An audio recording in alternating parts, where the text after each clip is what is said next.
Doctor plus viewers அனைவருக்கும் வணக்கம். நான் doctor Nithya, Siddha physician. Sugar பேஷண்ட்ஸ்க்கு எந்த மாதிரியான உணவு எடுக்கலாம், அதுவும் முக்கியமாக இந்த காலை உணவு தான். காலை உணவு எது சாப்பிட்டா நமக்கு சுகர் நல்லாவே கண்ட்ரோல் ஆகும்? இந்த டவுட் நிறைய பேருக்கு இருக்குங்க. இந்த காலை உணவை பொறுத்த வரைக்கும் நிறைய பேர் சாப்பிடாம இருக்கிறது. இப்ப காலை உணவு நான் அப்புறமா சாப்பிட்டுக்கிறேன், 11 o'clock 12 o'clock சாப்பிட்டுக்கிறேன். நம்ம வீட்டுல இருக்கக்கூடிய இல்லத்தரசிகளாக இருந்தாலும் இதுதான் மெயினா பண்ற ஒரு மிகப்பெரிய தவறு. இப்ப காலையில எல்லாரும் ரெடி பண்ணி அனுப்பிச்சிட்டு இதுக்கே எனக்கு வந்து 11 o'clock ஆயிடுதுங்க. அதுக்கப்புறம் ஒரு 1 hour என் ஒர்க்லாம் முடிச்சுட்டு தான் நான் டிஃபன் சாப்பிட்றேன். சோ அந்த மாதிரி இருந்ததுன்னா கண்டிப்பா சுகர் வந்துடும். மூட்டு வலிகள், எலும்பு சம்பந்தப்பட்ட பிரச்சனைகள், இடுப்பு எலும்பு சம்பந்தப்பட்ட பிரச்சனைகள், தைராய்டு சார்ந்த பிரச்சனைகள் எல்லாமே உடல்ல வந்து காலை பிரேக்ஃபாஸ்ட் நம்ம ஸ்கிப் பண்ணும்போது வருது. ஆனா இதுல நிறைய பேருக்கு இருக்கக்கூடிய டவுட், சரிங்க எனக்கு வந்து சுகர் இருக்கு, இந்த மாதிரியான உணவுகள் சாப்பிட்டா எனக்கு வந்து காலையில பெஸ்டா இருக்கும். இந்த ஃபாஸ்டிங் பிளட் சுகர் தான் ஒரு சிலருக்கு அதிகமாக இருக்குன்னு சொல்லலாம். இந்த ஃபாஸ்டிங் பிளட் சுகரை நம்ம எப்படி அவாய்ட் பண்ணலாம், இந்த ஃபாஸ்டிங் பிளட் சுகரை நம்ம எப்படி குறைக்கலாம்? ஸோ இது முக்கியமாக HbA1c லெவல் வந்து நம்ம டெஸ்ட் பண்ணி பார்க்கும்பொழுது 10க்கு மேல 12 அந்த மாதிரி தான் நிறைய பேருக்கு இருக்கு.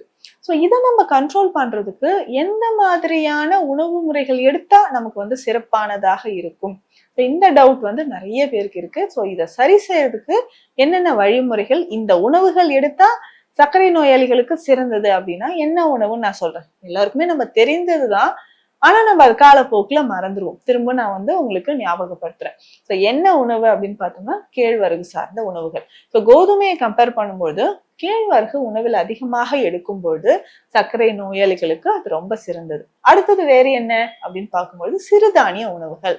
ஓகே, அடுத்தது நம்மளுடைய பாரம்பரிய அரிசி உணவுகள். இது எல்லாமே பார்த்தோம்னா நமக்கு ரிச் ஃபைபர் கண்டென்ட் இருக்கு, ஸ்டார்ச் குறைவாக இருக்கு, அதாவது லோ கார்ப் டயட் அப்படின்னு சொல்றோம். கிளைசிமிக் இண்டெக்ஸ் இதுல அதிகம்.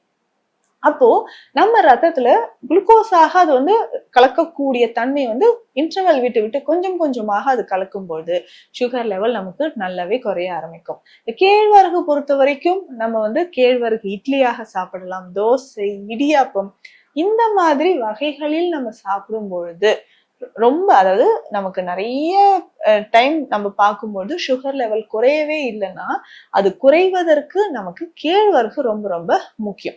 இப்போ கேழ்வரகு இட்லி நம்ம செய்யறோமா, கேழ்வரகு இட்லியாக செய்யலாம். கேழ்வரகு இட்லி அப்படின்னு சொல்லும்போது நீங்க இட்லி மாவு தனியா இருக்கு இல்லைங்களா, அதனோட நம்ம வந்து கேழ்வரகு பொடியை கலந்து இட்லியோ தோசையோ சுடுறோம். அந்த மாதிரி இல்லாம இதை ட்ரை பண்ணி பாருங்க. ஸோ நம்ம வந்து ஏதாவது ஒரு பாரம்பரிய அரிசி வகையோ சிறுதானியங்களோ எடுத்துக்கிறோம், அதுக்கு அதே அளவு. ஸோ இது ஒரு கிளாஸ் நம்ம வந்து திணையோ சாமையோ இருக்குன்னா 1 கிளாஸ் அளவுக்கு கேழ்வரகு, அதுக்கு ஏற்ற மாதிரி இப்போ இது வந்து 2 கிளாஸ் ஆயிடுதா, இதற்கு ஏற்ற மாதிரி உளுந்து நம்ம சேர்த்துக்கணும். ஒரு 1/2 கிளாஸ் இல்லைன்னா 3/4 கிளாஸ் அளவுக்கு உளுந்து சேர்த்து கொஞ்சம் வெந்தயம் சேர்த்து இதை வந்து நம்ம அரைத்து எடுத்து வச்சுக்கலாம். ஸோ இட்லி மாவு அரைக்கிற மாதிரி இதை அரைத்து நம்ம எடுத்து வைக்கும்போது முழு சத்துக்களும் இதுல நமக்கு வந்து கிடைக்க ஆரம்பிக்கும். ஸோ ரெகுலரா இதை நம்ம வந்து ஃபாலோ பண்ணிட்டே வரோம். இதுல வந்து இட்லியோ தோசையோ நம்ம வந்து செஞ்சு சாப்பிடும்போது ஃபைபர் கண்டென்ட் இதுல அப்படியே நமக்கு கிடைக்குது. ஸோ கேழ்வரகில் இருக்கக்கூடிய ஃபைபர் கண்டென்ட் இதுல அப்படியே நமக்கு கிடைக்குது. சிறுதானியமும் கூட சேர்த்திருக்கோம், உளுந்து நம்ம சேர்த்திருக்கோம். ஸோ அப்போ இதனுடைய முழு சத்துக்களும் கிடைக்கும் போது சுகர் லெவல் நமக்கு கண்டிப்பாக ரெகுலரா நமக்கு குறைய ஆரம்பிச்சிடும். அதே மாதிரி இனிப்பு சேர்க்காத கேழ்வரகு புட்டு, சிறுதானிய புட்டு இந்த வகைகளையும் நம்ம வந்து ஃபாலோ பண்ணிக்கிட்டே வரும்போது சுகர் லெவல் நமக்கு நல்லாவே குறைய ஆரம்பிக்குது. ஸோ இதனோட வந்து பார்த்தோம்னா நம்மளுடைய பாரம்பரிய அரிசி வகைகள் அப்படின்னு நான் சொன்னேன். இது என்னங்க, இது வந்து வேக வைக்கிறதுக்கே 2 hours ஆகுதே அப்படின்னு சொன்னீங்கன்னா இதை வந்து லேசா வறுத்து ரவை மாதிரி நம்ம உடைச்சி எடுத்து வச்சுட்டு இதை கஞ்சி மாதிரி காலையில குடிச்சிட்டு வரலாம். ஸோ இதை வந்து சிறுதானிய உணவுகளோடு சேர்த்து நம்ம பாரம்பரிய அரிசி வகைகளும் சாப்பிடும்போது நல்லாவே நமக்கு டைஜஷன் ஆக ஆரம்பிக்கும். சரி, இதுக்கு சைட் டிஷ்ஷா நம்ம என்னென்ன சாப்பிடலாம் அப்படின்னு சொல்லும்போது ஈஸியாக நம்ம வீடுகள்ல செய்யக்கூடிய சட்னி வகைகளும் இல்ல சாம்பார் வகைகளும் நம்ம வந்து பயன்படுத்தலாம். இதுல முக்கியமாக துவையல் அப்படின்னு பார்க்கும்போது பிரண்டை துவையல் ரொம்ப முக்கியம், கருவேப்பிலை துவையல் ரொம்ப முக்கியம். ஸோ இந்த மாதிரி துவையல் வகை, ஆவாரம் பூ கிடைக்கக்கூடிய காலங்கள்ல ஆவாரம் பூவை வந்து நம்ம துவையலாக பயன்படுத்தலாம். ஸோ இந்த மாதிரி லைட்டா நம்ம ஃபுட்ஸ் எடுக்கும்போது சுகர் லெவல் நல்லா குறையும். இதனோட கொஞ்சமா ஒரு 2 ஸ்பூன் அளவுக்கு முளை கட்டிய பயிறு வகைகள், ஸோ பச்சை பயிறு, கொண்டைக்கடலை, கருப்பு எள்ளு, வெந்தயம் இதுல ஏதாவது ஒன்று நம்ம முளை கட்டி சாப்பிடும் பொழுது உடல்ல நிறைய ஆற்றல் உண்டாகும், சுகர் லெவலும் நமக்கு வந்து மெயின்டைன் ஆகும்.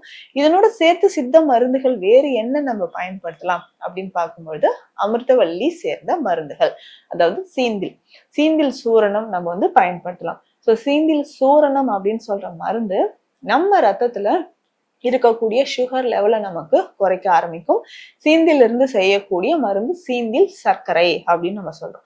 இந்த சீந்தில் சர்க்கரை ரொம்ப ரொம்ப எஃபெக்டிவான ஒரு மெடிசன். ஒரே ஒரு சிட்டிகை அளவு சாப்பிட்டா கூட போதும். ஸோ சர்க்கரை நோயாளிகள் ஒரு சிட்டிகை அளவு இந்த சீந்தில் சர்க்கரையை ஒரு நாளைக்கு 2 வேளை நம்ம பயன்படுத்தணும். ஸோ இந்த மாதிரி பயன்படுத்தும் பொழுது உடல்ல இருக்கக்கூடிய சர்க்கரையோட அளவு நமக்கு கண்ட்ரோலுக்கு வர ஆரம்பிக்குது. ஸோ தொடர்ந்து இதை வந்து நம்ம பயன்படுத்திக்கிட்டே வந்தோம்னா உடல்ல நிறைய மாற்றங்கள் ஏற்பட ஆரம்பிக்கும். உடல்ல இருக்கக்கூடிய சர்க்கரையோட அளவும் நமக்கு குறைய ஆரம்பிக்கும்.